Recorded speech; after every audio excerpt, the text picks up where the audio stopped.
The cameras flashed, the crowd froze, and just like that, Hollywood and the global racing world had a new obsession. Oh, a massive obsession. Right. Welcome to StarScope Report. Join Jordan and Jamie as they uncover Hollywood drama, music industry shakeups, and viral influencer scandals. From red carpet surprises to social media controversies, we dive deep into the stories behind the fame. And today, we are doing a deep dive into something that is just, well, it's honestly fascinating. We are taking a massive stack of sources spanning from celebrity news timelines to viral YouTube commentary and international sports reports. Exactly. And we're unpacking one massive, multi-million-dollar question. Is Kim Kardashian actually becoming part of Lewis Hamilton's family? Which is a wild sentence to even say out loud, you know. But to get to the bottom of it, we aren't just looking at, who wore what on a beach? Right. No, it's way bigger than that. Yeah, we are analyzing what happens when $2 billion brands attempt a public merger and the collateral damage that hits the people who never actually signed up for the PR campaign. Because, if you think about it, while you might not have a private jet or paparazzi following you around, the core of this deep dive is actually deeply relatable. Oh, 100%. It's about the messy, complicated reality of blending families and dealing with skeptical in-laws, something, so many people deal with every day. Right. It requires looking at this less like a romance and more like a high-stakes corporate acquisition. Yeah. We're witnessing the collision of two fundamentally different ecosystems. Which is just wild. Okay, let's unpack this. Because our sources reveal a massive shocker right out of the gate. They didn't just meet. No, not at all. Lewis Hamilton has been operating within the Kardashian family's inner circle for, over a decade. Yeah, a really long time. If you look at the entertainment reports, their history traces back to the 2014 GQ Men of the Year Awards. Wait, 2014? That was forever ago. I know, right? Back then, the landscape was entirely different. Kim was deeply entrenched in her marriage to Kanye West. Right. And Lewis was navigating a highly publicized relationship of his own. He's dated high-profile women like Nicole Scherzinger, Gigi Hadid, Shakira. So he's, no stranger to the spotlight. Right. He knows how the game works. He does. But over the subsequent years, Lewis evolved into a firmly established platonic anchor for the family. Like a trusted family friend. Exactly. The reports detail how he was a constant presence at Kim and Kanye's house. Oh, really? Yeah, he was playing music in their studio during Easter brunches. He even stood in the VIP section supporting Kanye when he headlined the Glastonbury Festival. Wow, okay. I didn't realize they were that close back then. Yeah, he existed in a very safe, protected category. He was part of their social fabric, but he wasn't subject to the intense narrative scrutiny that comes with being a romantic partner. Which makes sense. But, you'd think the transition from friend to partner would be easier because the vetting is done. You would think so. But does entering the Kardashian romantic apparatus retroactively rewrite that decade of friendship? Does moving from the friend zone to the dating zone in the public eye add a dangerous amount of pressure, considering they already know each other's pasts? It absolutely adds pressure. Because dating a Kardashian represents a completely different level of brand integration. When we look at their pivot, it's really calculated. Yeah, first at the 2021 WSJ Innovator Awards. Right. And then the rumored shift at Kate Hudson's Aspen party in December 2025. Oh, the Aspen party. And finally, Kim flying her private jet to meet Lewis at the Estelle Manor in the Cotswolds in January 2026. Which is a huge detail. It is. That isn't just a couple going on a date. The Cotswolds is secluded, old money, highly controlled territory. It feels like a deliberate strategic choice to soft launch this relationship on Lewis's turf. Exactly. Rather than like a Calabasas parking lot, the location of the soft launch is entirely strategic. Moving from a safe, platonic space into a romantic one under a global microscope is perilous, and controlling the initial environment is crucial. Because once it's out there, you become fuel for their relentless narrative engine. Precisely. The stakes are instantly magnified because the relationship inevitably becomes a storyline. If you're loving these Hollywood twists, make sure you subscribe to our deep dives. Because while the couple is coordinating outfits on the beach, there's a storm brewing back home. And it involves a fiercely loyal teenager. Yes. Because Kim is actively trying to blend these families, but her oldest daughter, Northwest, is reportedly refusing to play along. And the recent tropical getaway really illuminated the mechanics of this friction. Tell me about it, because the photos looked perfect. Right on the surface. The sources, including a detailed reality T report, describe an idyllic, highly curated vacation. Kim and Louis were photographed walking on the beach, taking mirror selfies in perfectly matching pink, white, and gray outfits. Very coordinated. Very is a public display of unity, integrating Kim's children, St. Chicago, and Psalm went surfing, and then her sister Chloe's family was there. And Louis's family too, right? Yeah. Kim reportedly bonded with Louis's niece, Willow, and nephew, Caden. So, on the surface, it's the blueprint for a perfect blended family rollout. So she's trying to produce the perfect blended family postcard, but the YouTube commentary from Hollywood Access provides a completely different look at the internal mechanics. It really does. Northwest is highly resistant. She is fiercely loyal to her father, Kanye West. Which is completely understandable for a kid in a divorce. Totally.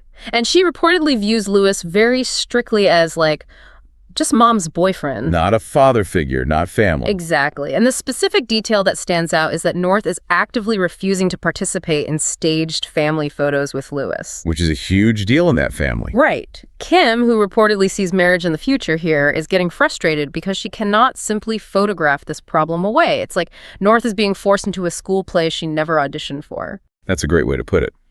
And if we connect this to the bigger picture, to understand why a refused photograph is such a massive point of contention, you have to understand the currency of the Kardashian ecosystem. Oh, for sure. Photos are everything. Exactly. In their world, a photograph is never just a memory for a personal scrapbook.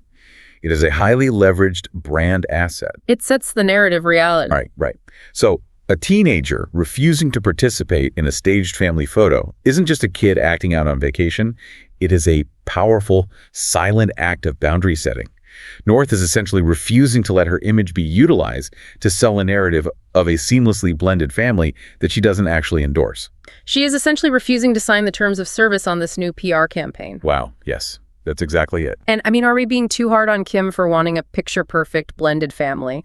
Or is North just demonstrating incredibly healthy boundaries for a kid caught in an adult narrative? I think it's the latter. You have to look at how imagery has been weaponized in her life. Yeah, she has grown up entirely on camera. She witnessed her parents' highly publicized marriage, their incredibly messy divorce, and the constant global commentary surrounding it.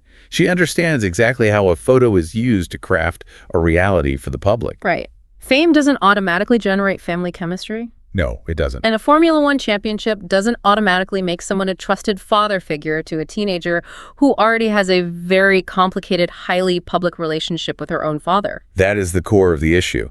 Forcing the appearance of a relationship for a social media grid is a fundamental misunderstanding of how a child processes a new adult entering their space. You can't just stage it. Right. North's refusal highlights the limitation of the Kardashian media apparatus. You can control the lighting, you can coordinate the outfits, and you can pick the luxury destination. But you cannot manufacture authentic human acceptance. Exactly. And that limitation is causing significant anxiety for Kim as she tries to push this narrative forward. And, you can't manufacture that chemistry on the other side of the aisle either, which makes me wonder if the resistance we're seeing from Louis's family is actually rooted in the exact same anxiety. It's very possible. And that's not even the wildest part of this family drama. Later in the deep dive, we'll talk about the shocking twist regarding Louis's family that nobody saw coming. Because the resistance isn't just coming from a teenager setting boundaries. No, not at all. We have to turn to Louis's family, specifically his mother, Carmen Larbalestier. Carmen is a foundational, fiercely protective figure in Louis's life. According to reports from the News International, she has been a constant presence by his side throughout the 2026 racing season. Right, she's always there. Always. In a sport where drivers travel the globe for 24 grueling weekends a year, their inner circle is their anchor. She was there in the paddock at the Chinese Grand Prix. She watched him at the Canadian Grand Prix. Her opinion holds enormous structural weight in his life. You'd think his mother would be thrilled, right? I mean, Kim is wildly successful, a billionaire, totally independent. You would think so on paper. So the resistance has to be about more than just a personality clash. Is it a fundamentally different view of what a quiet life looks like post-retirement? Because the headline from our sources is shocking. Louis's mother reportedly hates Kim and wants her out of his life. It's intense, and it really comes down to a clash over generational fame and future objectives. How so? Well, the sources indicate Carmen is evaluating Louis's partners through the lens of long-term stability and grandchildren. Okay, that makes sense for Mom. Right. But from her perspective, The chaotic, always-on-camera, relentless exposure of the reality TV lifestyle simply does not mesh with her son's personality or his needs outside the car. Because F1 is so demanding. And incredibly demanding. Formula One demands extreme sensory and mental output. Drivers usually seek intense privacy to recharge. And privacy is the exact opposite of the Kardashian brand. Exactly. Carmen reportedly feels he would be much better off as someone low-key, and she's actively urging him to pump the brakes on integrating into the Kardashian circus. Which brings us to what I can only describe as like the most analyzed seating arrangement in modern automotive history. Oh, without a doubt. The Nobu dinner in Los Angeles. Yes. This was a gathering for Scott Disick's birthday. The Kardashian family, Louis and Carmen, are all in attendance. A very high-stakes dinner. Extremely. And when they leave the restaurant, the seating arrangement in Louis's luxury Maybach literally breaks the internet. Kim sits in the front passenger seat next to Louis, and Carmen is relegated to the back seat with the kids. The public reaction was instantaneous and fierce. It was largely driven by viral internet commentary. Like Perez Hilton, right? Yes, celebrity blogger Perez Hilton took to social media to call it bad manners. His central argument was that, as a sign of basic respect and traditional etiquette, Kim should have deferred the front seat to Carmen. Or sat in the back with her, right? Right. He argued Kim should have chosen to sit in the back with Carmen to actively bond with her, especially since they are in the crucial, fragile early stages of a relationship where vetting is occurring. Okay, I have to push back here.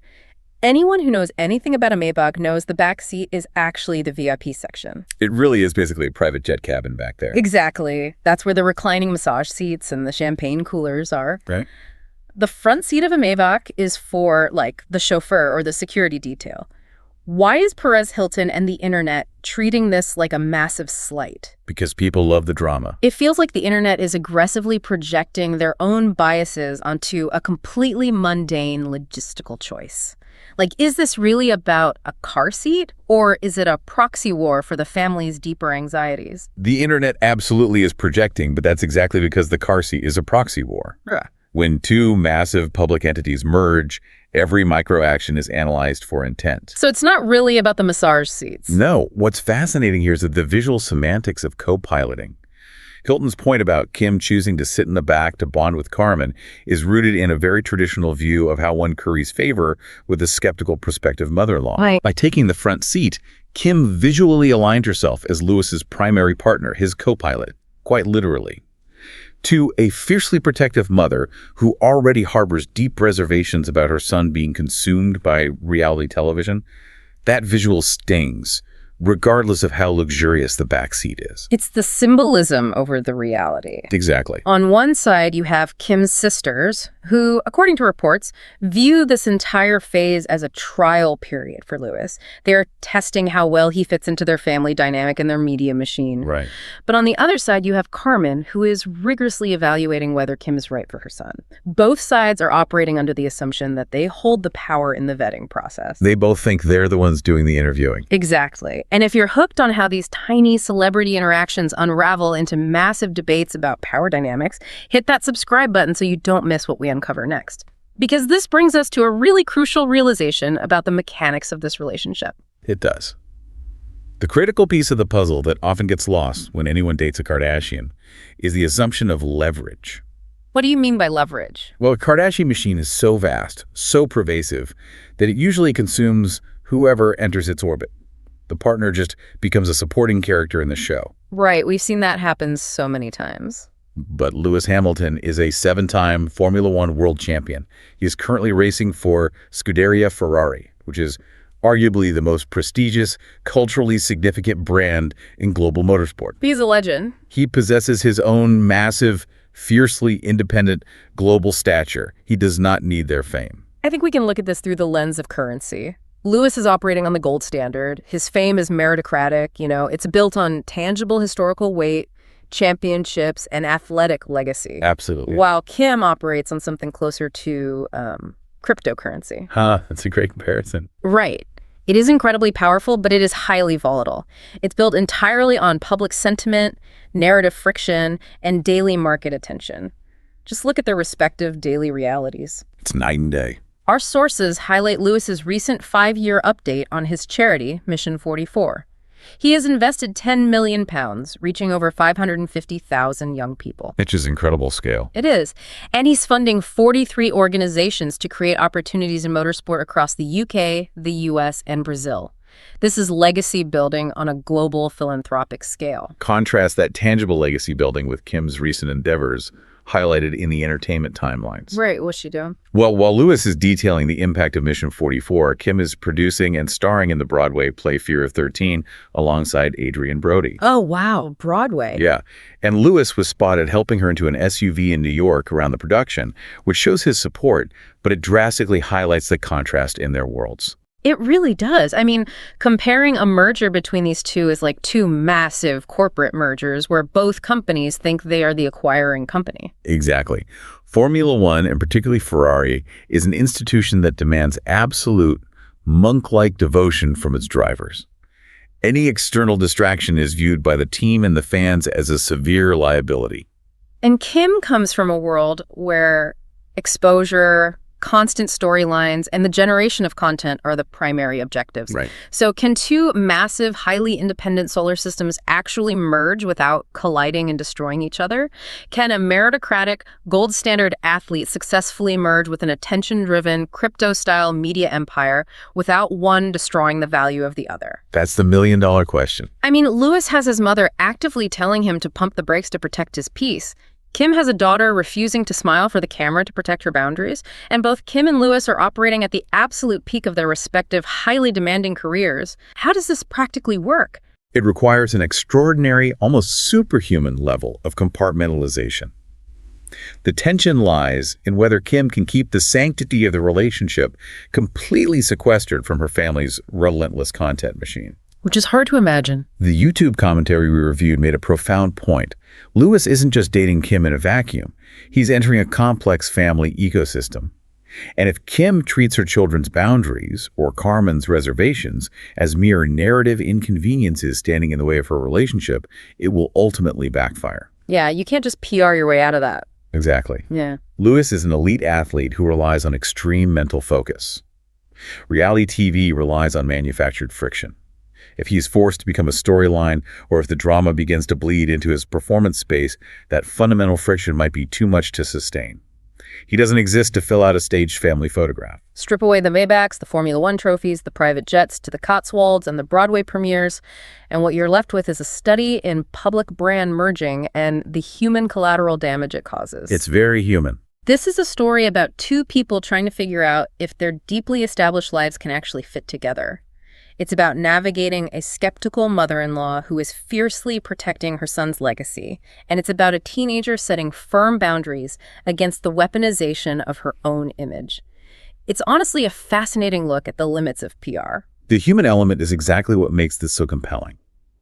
Beneath the careful brand management and the perfectly timed paparazzi walks, you have two incredibly successful people trying to determine if affection and respect are enough to bridge the massive gap between two entirely different ways of moving through the world. Right. They are testing whether the gold standard and the attention economy can actually coexist under one roof. Which leaves you with a final, completely unscripted question to mull over. If Kim Kardashian and Lewis Hamilton really do push this relationship toward marriage, how in the world will the highly secretive, heavily regulated, intensely focused culture of Formula One handle the unscripted, chaotic, always rolling cameras of reality TV? It's going to be wild to see. Could the sacred Ferrari paddock eventually end up serving as the backdrop for the next big reality show spinoff? Think about the culture clash of that imagery the next time you watch a race. You've been listening to StarScope Report, where Jordan and Jamie uncover the stories shaping Hollywood, music, and pop culture. Thanks for tuning in, and don't forget to subscribe for more stories that keep the stars shining.